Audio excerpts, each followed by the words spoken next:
everyone, this is Ayumi from Healing Tiptoes. So this video will be particularly for Sage Self-Defense. And I haven't made the video for Sage Self-Defense. So I have so many services. So sometimes I focus on the yoga and I have to focus on Tai Chi. But today, this is going to be Sage Self-Defense. So why am I wearing this hat? I have a reason, okay?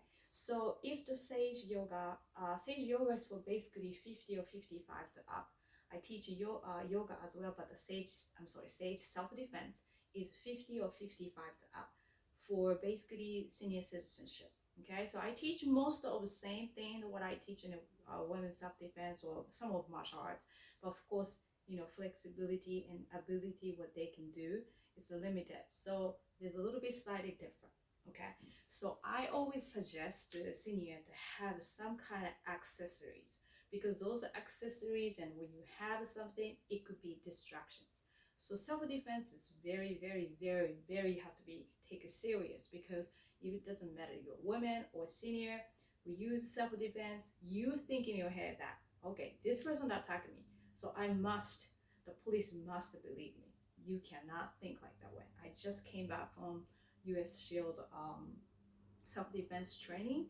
It's either gun or knife, so anything you have, use your weapon because you felt threat by this person trying to attack me, or this person in the house. Even though they're got into your house, there's still chance you may go into jail. You don't want to hear that, but this is actually true. So until the police comes and your attorneys come, you don't want to talk too much because rethinking the normal, you're gonna explain to this police every little thing what happened. But this bad guy's attorney is going to be against you. Every word you say, they're gonna use. Also, you wanted to kill my clients. Does it make sense? So we have to remember in our head that even though you get attacked, you need to know these tips. Okay. All right. So I'm not going to talk about gun stuff today, but so first things, distractions. If the person don't have a gun or knife, if they tell you to be quiet, you don't want to make a lot of noise, and then you want to get shot, whatever. So this person don't have anything, just trying to get close to you. Okay. So first, what I want to tell you is first line of self-defense is called barbell boundary, is basically same thing. If you were in a walker or you standing, someone get close to you in your circle. If you make a little circle around you, you're gonna be hands up and say stay away, okay, or back off, whatever. But then you have to be loud, so people around you are gonna notice. Even though you're on the walker, hands up and say stay away, okay. You have a right to say that. So that's the first self-defense, first line of self-defense. Once you do that, the person still walking come towards you in your inside your boundary, then you're gonna have to do something about it. So distraction and the voice. Like I said, if they don't have a knife or a gun, okay, but always a distraction. Even the gun, we might have to say, "Give me your money. Let me look at the pocket," and then you have to take the gun. So distractions are first thing always. So if you have a hat, you can take it off here to just kind of smack. It's not really hurting this person. It's just a distraction. So smack in your head, or you turn this around and do this part. It's gonna go the eyes or any area that he's gonna be doing this. Remember, can't see, can't breathe, can't stand, can't fight. So this is the aim that I always teach. It doesn't matter any age group. So definitely you're gonna use that. If you have a hat like this, same thing. You're gonna use this one, take it off here, okay? Even though someone do this, my kids used to do this, mom, and just I don't know whatever it is, to put the finger somewhere, and I'm gonna look at it. It's just a human, natural reaction. So here and just here, okay? Don't worry about a hat. I don't know how much you pay for it. You care about your body more, right? So that's what you do first. Let me put this back. Once you do that, help me. But nobody was there, not helping you. Okay, if you have a cane, okay, I recommend the elder to hold the cane on both hands, because if you do it one hand, unless you're really actual martial artist, practicing the hitting like a Filipino martial art, okay, the grip is going to be loose. And if the person is strong enough and take your weapon, now what? This is going to be someone else's weapon, right? So holding tight, and if you can, depends on the person's become lower or taller, whatever. But I recommend hitting someone's leg, shin area, okay, knee area. And if he turn around, that's what I'm saying. Like every scenario is different. Turn around, going that way, you can hit, okay, behind the knee. But this one is really good to hit. And if you hit your leg and it goes like that, now what? You don't have to bring this up so much. His head's right there, hitting the head, temple, collarbone, okay? That'll be really great. About the time, probably people's gonna help you. And this is a version of you sitting down on the walker. If you standing same way, you want to use your both hands to hitting the leg, okay? You can do with this way, okay, or this way. And then if you can move your arms up, collarbone is good, okay? Your neck is really hurts too, and then the temple and then the head, okay? If the face come this way, boom, this can go to the face, right? So that cane, hat, everything what you have is very, very, very good. If you didn't have a cane, I recommend it. This is the Filipino martial arts Kali stick.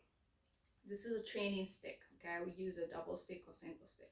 I recommend it to have either this one or small one. This is Indonesian stick that if you this is too heavy for you, this still even work too. But the thing is that you have to practice, okay?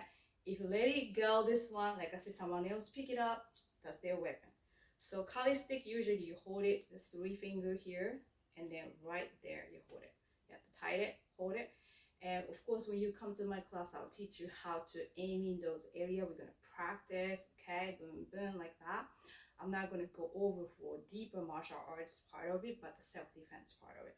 And so these are I recommend it have to your car or when you go outside walking with the dog. And then usually when you have something like that, people are not gonna attack, or he or she might know how to do it.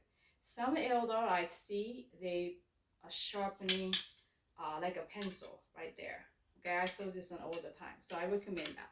And if in case you don't have anything, you have backup backpack or something, you can. This is gonna be distraction, and this is gonna be depends on the person how the person go, the body move. This can be choking. Okay, my master used to tell me that if you have plastic bag, your sweater, take off the sweater and boom. And if that's the go, something else come up, you can choke using that one. And if you have water bottle also, okay, pick it up. You should be having somewhere in the backpack or something. Take it out, you get hit, this is going to be really hard. But remember, you need to know the ranges, okay? Compare with this and this is short. So, you know, this means is you have to get close enough to do it, right? So you have to think about that. But when you come to the class and when I teach Sage self-defense, I'll teach those ranges. Ranges are so important. If you watch the combat sports, the person who don't know the ranges and go forwards like that in the boxing, they always get hit, right? Like a Mayweather, he knows he's a master of ranges. He knows where, how he move and right or left that he won't get hit. So those are, it won't be supernatural. You gotta practice, okay? And other than that, I recommend senior citizens have this SOS. This is a big noise one, okay? So this one's gonna be really good. Press it. It's gonna make a lot of noise. I got so scared one time. I did an accident. And here is the pencil. These are looks like a regular pencil, but I actually sell these things. It's called self-protection items. So I usually teach in the self-defense is woman biological female self-defense training as well. You need to have backup. Like I said, the police is they're gonna do their job, but they're not friend. They you know, you're not into the police or anything like that. But if you have a baseball bat, you want to have baseball gloves and the ball in your trunk, right? Does it make sense? I write, sir. I always have pen, okay? But this one is actually pencil. When you take it off, here's a little sharp part. Okay, so this is not immediately just looking for the person. You can't do that. You need to have where very handy to take it out. Okay, and this one is also pen, but the top part is very sharp. So if you just poke any place, it's gonna be hurt. You don't have to be eyes. Remember, 2-3 seconds. You have to make a decision. Okay, I came back from, like I said, the self-defense US shield training. Any bullet, any knife cut, anything you do, it's coming back to you. So if they're trying to just rob and then get your money and they're not trying to kill you, don't worry about the money, right? Let them have it. But if they're trying to really kill you or really attacking you, you may have to do certain things to let them stop.